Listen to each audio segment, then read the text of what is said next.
Кръстю Дъбов е биолог, от дете се занимава с отглеждането на птици. Хобито му, не без намесата на дъщеря му, преди около 15 години довело до създаването на фермата за пауни. Тя се намира до 100 декарова овощна градина в бургаското село Черно море.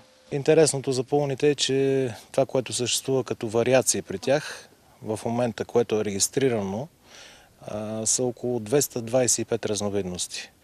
Това, което отглежда нашата ферма в момента, са 24 разновидности пауни, които са доставени от различни точки на света. Създадени са им прекрасни условия. Мъжът разказва, че нашите географски ширини са изключително благоприятни за отглеждането на пауни. Женските екземпляри са в неутрални цветове, докато мъжките, особено в слънчево време, разкриват всевъзможни варианти на цветовете от дъгата.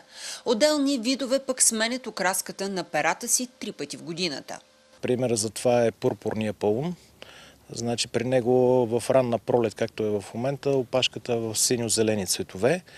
В началото на лятото тя преминава в виолетов цвят и в края на лятото, август месец някъде, вече опашката е в сламено-жълто. Кръстю Дъбов е горд, че част от птиците, излюпени във фермата му, красят много световно известни зоопаркове. Заминаха птици за Московския зоопарк, заминаха също птици за Франция, за Австрия.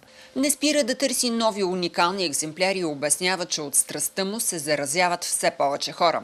Не липсвали българи с нестандартно въображение, които купували птици от него за подарък. Имали сме и единия и другия случай. И жена да купи за мъж, и мъж да купи за жена. Едните бяха от София.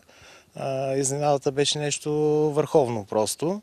Освен изненадата, птицата създавала и приятелства с фермера, защото новите собственици започвали да търсят информация как да се грижат най-добре за новия си пернат приятел.